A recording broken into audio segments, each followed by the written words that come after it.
Hi, guys. We're going to talk about the biblical diet today. So, if you've ever wondered what might be good, truly, truly good for your body, there's too much information out there. You can't make heads or tails of it.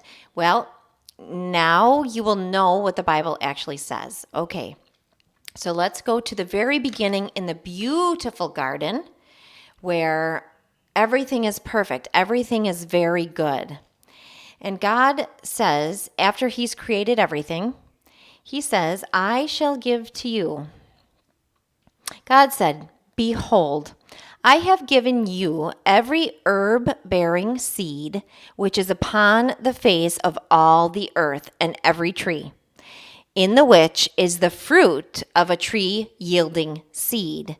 And to you it shall be for meat. You have to remember, this is King James Version. And meat is just simply food. This is what you should be eating. You are in a beautiful garden. It is filled with the most gorgeous vegetation. And you eat of this, and everything God says is very good. Everything is very good. Okay. Throughout the Bible, something changes here, and God starts requiring like an animal sacrifice, and He wants all these animals killed. And there's the eating of flesh. So they stray from this original idea in the garden. So we're going to go to Numbers 11, where it clearly talks about the people complaining to God. They have only manna to eat. And they cry unto Moses about this and say, please appeal to God. Let Him feed us with something other than manna. And the manna was as coriander seed, the color thereof as the color of bdellium. And the people went about and gathered it and ground it in mills or beat it in a mortar and baked it into pans and made cakes of it. And the taste of it was as the taste of fresh oil. Manna back and forth. And then Moses heard the people weep throughout their families, every man in the door of his tent, and the anger of the Lord was kindled greatly. Moses was also displeased. And Moses said unto the Lord, why have you afflicted your servant? And I have not found favor in your sight, that you lay the burden of all these people upon me. Okay. Have I conceived all this people? Have I begotten them, that thou shouldst say to me, carry them in my bosom as a nursing father, bearing the sucking child into the land which you swear unto your fathers? Okay. Whence should I have flesh to give unto all this people? Moses is saying, when are you going to feed them meat? Flesh. I love it. I love that word because it's disgusting. They weep unto me, saying, give us flesh that we may eat. Okay, I'm not able to bear this. So,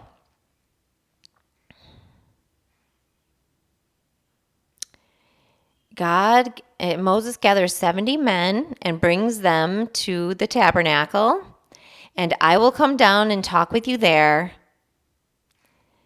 and say unto the people, sanctify yourselves tomorrow, and ye shall eat flesh.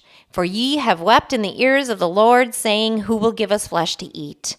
For it was well with us in Egypt. Ye shall not eat 1 day, 2 days, nor 5 days, neither 10 days, nor 20 days, but even a whole month, until it comes out your nostrils. God is not pleased.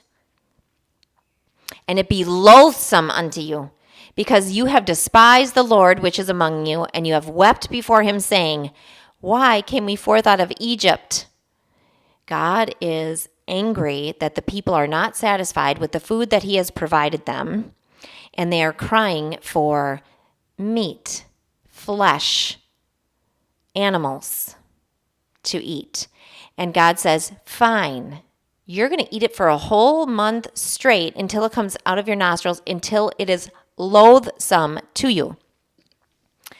Okay, so He sends the quail. And what does quail mean? It means to murmur and complain, literally. So He's showing them. And then There went forth a wind from the Lord, and he brought quails from the sea, and let them fall by the camp, as it were a day's journey on this side, a day's journey on that side, round about the camp, 2 cubits high upon the face of the earth. And they gathered the quails, and they gathered 10 homers, and they spread them abroad the camp. And while the flesh was yet between their teeth, before it was chewed, the wrath of the Lord was kindled against the people, and the Lord smote the people with a very great plague. This plague still exists today, and it's called ill health. That it would become loathsome to you.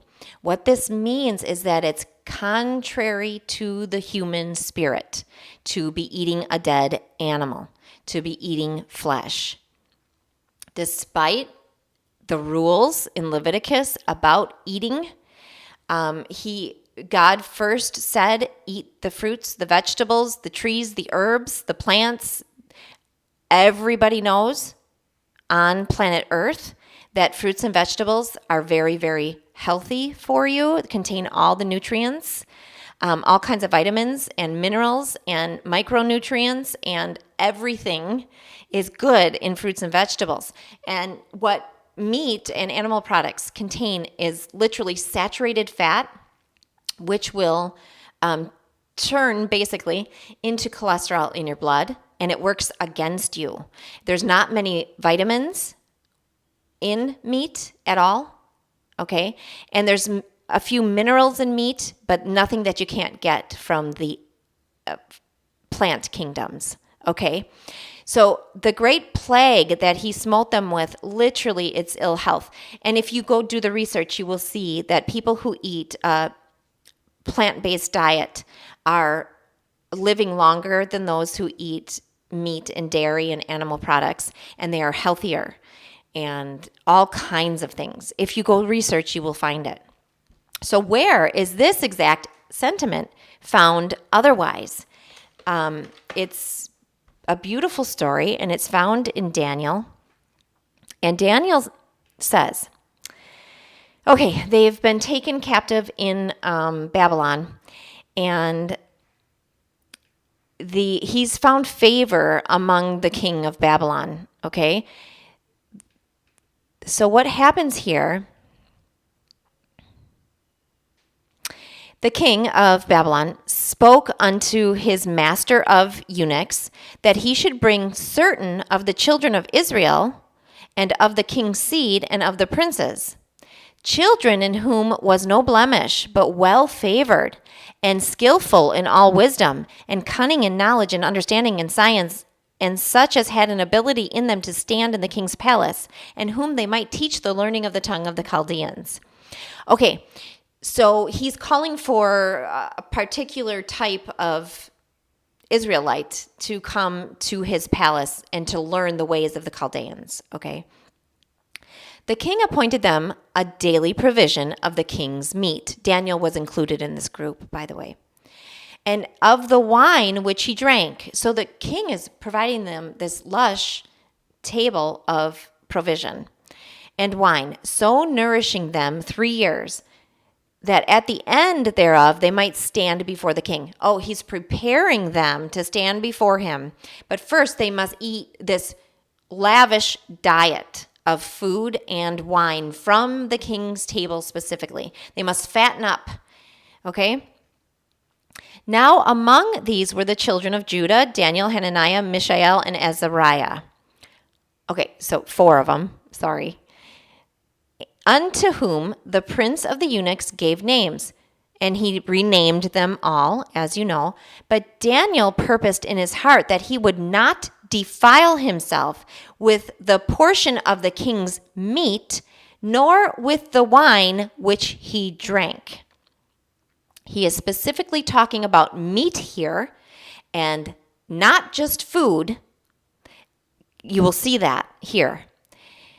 Therefore, he requested of the prince and the eunuchs that he might not defile himself. Please don't make me eat meat and drink alcohol. Please don't make me do this. God had brought Daniel into favor and tender love with the prince of the eunuchs. And the prince of the eunuchs said unto Daniel, the king is going to be mad at me if you don't eat what he has appointed for you to eat, the meat and the wine. Why should he see your faces worse liking than the children which are of your sort? So the eunuch says, you're going to be in worse health than the other people who aren't eating from the king's table. And you are going to make me endanger my head. The king is going to be mad at the eunuch.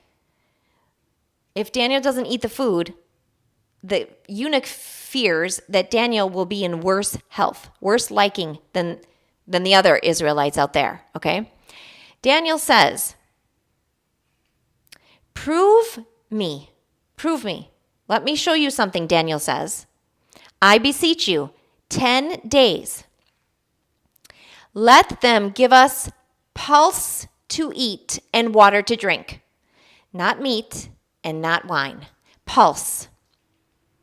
Zeroa, which I love, is seeds in Hebrew, but it's vegetables. Vegetables. You guys know of pulse. Vegetables. Particularly, there's like lentils and beans, herbs, vegetables. Opposed to flesh. Opposed to flesh. Not meat. Okay? Give us pulse to eat and water to drink. No wine for Daniel either. Then let our countenances, let our faces be looked upon and see the countenance of the children that eat the portion of the king's meat versus us. Who looks healthier?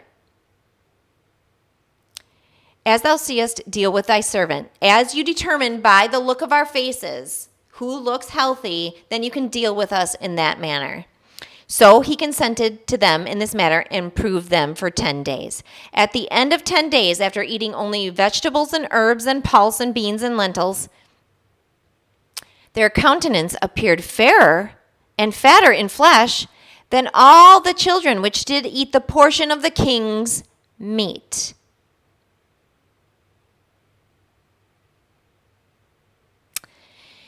So, if you want to have a fair countenance and be nice and healthy, you can eat what God provided in the garden. Okay? All those beautiful things that were in the garden. This is the actual meaning in the Bible, despite the horrible animal sacrifice that occurred in Israel. We now know that Jesus was the perfect sacrifice. We need not slaughter animals any longer. Okay? If you believe in Jesus, you don't need to slaughter the animals any longer. Okay? That's it. Thank you for watching. I'll see you in the next video.